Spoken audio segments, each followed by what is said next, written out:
Bonjour à tous et bienvenue. Aujourd'hui, on s'attaque à un sujet que tous les commerciaux connaissent bien, le suivi des propositions. On va voir comment passer d'une simple habitude un peu passive, soyons honnêtes, à un véritable outil pour closer. Allez, c'est parti, on plonge dedans. Ça pique un peu, non? Votre deal est probablement mort. C'est une affirmation qui peut sembler brutale, mais elle est tellement vraie. Et elle met le doigt sur le problème central. On confond trop souvent l'activité d'un prospect avec un intérêt réel. Et cette petite confusion, elle coûte une fortune aux boîtes. Alors, entrons dans le vif du sujet. On va parler du fameux mythe de l'engagement. C'est vraiment la raison numéro 1 pour laquelle tant de vendeurs se font, ghoster. Vous savez, ce moment où le prospect disparaît des radars. Tout ça parce qu'on interprète complètement de travers les données de tracking. Et attention, soyons clairs, le vrai problème, ce n'est pas le tracking en lui-même. Non, le vrai danger, c'est ce qu'on en fait. C'est de l'utiliser comme une sorte de doudou pour se rassurer. Et pendant qu'on se dit « Ah, c'est bon, il a ouvert », il y a des objections silencieuses, des doutes que le prospect ne dit pas, qui sont en train de tuer le deal à petit feu. Bon, regardons ça de plus près. Il faut vraiment faire la différence entre deux choses. D'un côté, on a ce que j'appelle les métriques de vanité. C'est le sucre rapide de la vente, ça fait plaisir sur le coup, mais ça ne nourrit pas. Le nombre d'ouvertures, le fameux score d'engagement, tout ça, c'est du vent. De l'autre côté, on a l'engagement réel, le vrai signal, le temps passé sur une section précise, les relectures. Par exemple, un prospect qui passe 3 minutes sur votre page de prix, ça vous en dit 1000 fois plus que 12 ouvertures de 3 secondes. Ok, alors la grande question c'est comment on fait pour déceler ces objections silencieuses? Comment on les décode? Parce qu'il faut se le dire, un silence radio d'un prospect, ce n'est jamais un hasard. C'est une question qu'il n'ose pas poser. Et c'est là que le tracking devient notre loupe de détective. On commence avec l'objection numéro 1, le grand classique, la plus fréquente, le prix. C'est rare qu'un prospect vous dise en face « Franchement, c'est trop cher ». Par contre, son comportement en ligne, ça ne ment jamais. Regardez bien ces signaux. Si la section investissement est relue 5, 6, 7 fois, il faut être lucide. Ce n'est pas parce que votre prose est magnifique, non. Ça veut dire que le prospect est en train de se torturer l'esprit, de calculer, de comparer. C'est un cri d'alarme numérique. Il est bloqué sur le prix et il faut absolument l'entendre. Et alors, qu'est-ce qu'on fait? Surtout pas l'erreur classique du « je me permets de revenir vers vous pour savoir où vous en êtes ». Non.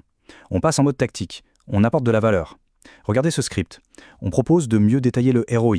On s'attaque directement au problème du coût, mais sans jamais dire « j'ai vu que vous bloquez sur le prix ». On passe pour quelqu'un de proactif, pas pour un espion. Ok, deuxième objection silencieuse très courante, le doute sur la faisabilité. Là, le souci, ce n'est plus le combien ça coûte, mais plutôt le est-ce que ça va vraiment marcher pour nous? C'est la question que se pose son équipe en coulisses. Et là aussi, les signaux sont assez clairs. Si la section méthodologie est lue et relue en boucle, si la propale est soudainement partagée avec des profils très techniques ou opérationnels, c'est le signe que votre champion, votre contact, est en train de se faire cuisiner en interne. On lui demande de justifier le plan et croyez-moi, il a besoin d'un allié. Et encore une fois, la relance doit être intelligente. On montre qu'on a compris comment ça marche, les décisions en B2B. On ne va surtout pas dire « alors j'ai vu que Jean-Pierre de l'IT a lu ma proposition ». C'est le meilleur moyen de faire peur à tout le monde. Non, on tend la main, on propose d'aider, de répondre aux questions de ses équipes. On devient son meilleur allié pour défendre le projet. C'est ça qui fait avancer les choses. Allez, troisième et dernière objection silencieuse, le timing et les priorités. Ah, celle-là, elle est hyper frustrante, parce que tout semble bien parti. Le projet est bon, le prix passe, le contact est sympa, et puis, plus rien. Le deal s'endort. La raison? C'est simple, votre projet n'est plus sur le haut de la pile. Le scénario est un grand classique. Vous envoyez la propale, elle est ouverte dans l'heure qui suit. Super. Et puis, le désert. 2 semaines sans aucune activité. C'est le signal type qu'une autre urgence, un autre incendie à éteindre a pris toute la place sur le bureau de votre prospect. Votre projet est passé en mode stand-by. Ici, on peut utiliser une technique redoutable, l'email de rupture. C'est un peu contre-intuitif, mais c'est hyper efficace. L'idée, c'est de dire « j'imagine que ce n'est plus la priorité », pas de souci. Ça retire toute la pression sur le prospect, ça le libère de la culpabilité de ne pas répondre. Et juste après, on lui rappelle subtilement le coût de l'inaction, le problème initial qu'on devait résoudre, et paradoxalement, en prenant de la distance, on réactive un nombre incroyable de deals. Bon, maintenant qu'on a vu les grandes objections, allons un peu plus loin. Il s'agit vraiment d'apprendre à lire ce qu'on pourrait appeler le langage corporel numérique. C'est fascinant quand on y pense. Mais avant toute chose, une règle d'or. La règle numéro 1, à ne jamais transgresser. C'est simple, utilisez l'intelligence, mais ne révélez jamais la surveillance. Les infos que vous récoltez, elles sont pour vous, pour votre stratégie. Ne tombez jamais dans le piège de dire « j'ai vu que vous avez passé 5 minutes sur la page des tarifs ». C'est le moyen le plus sûr de paraître flippant et de briser la confiance instantanément. La chronologie, c'est un super indicateur. C'est un peu le thermomètre du deal. Un deal chaud, il est ouvert plusieurs fois en moins de 48 heures, parfois même le soir ou le week-end.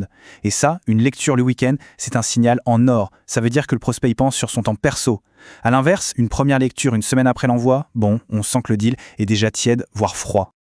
Et là, on touche au vrai super pouvoir du tracking. Les partages en interne.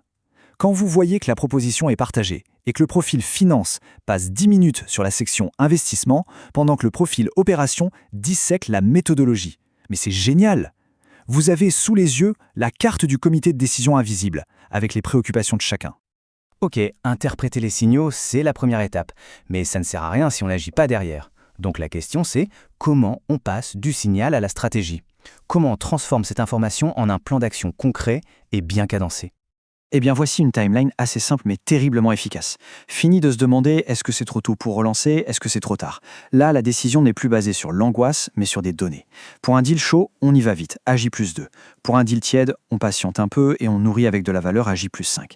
Et pour un deal qui semble mort, on tente l'email de rupture J+7. Ça permet de concentrer son énergie là où ça compte vraiment. Et pour finir, je voudrais qu'on retourne la caméra. Si on regardait ce que ces données nous disent, pas sur le prospect, mais sur nous-mêmes, sur notre propre processus de vente, c'est l'effet miroir. Et ça, c'est un point absolument crucial. Le tracking, c'est un miroir impitoyable de la qualité de votre phase de découverte. Si votre prospect passe un temps fou à relire la partie contexte et enjeu, la partie où vous décrivez son problème, c'est un très mauvais signe. Ça veut dire qu'il ne se reconnaît pas dans vos mots, et donc que vous êtes probablement passé à côté de l'essentiel lors de votre premier échange. Voilà tout le changement de perspective. On arrête d'utiliser le tracking comme un anxiolytique, en cliquant sur refresh toutes les 5 minutes pour se rassurer. On commence à l'utiliser comme un tableau de bord pour transformer la surveillance passive en véritable intelligence tactique. Et c'est là-dessus qu'on va conclure. Le but du jeu, ce n'est pas de se sentir mieux, c'est de vendre mieux. La vraie question n'est plus de savoir s'il faut traquer ou non ces propositions. La vraie question est comment est-ce que j'utilise ces informations pour enfin arrêter de me rassurer et commencer vraiment à closer.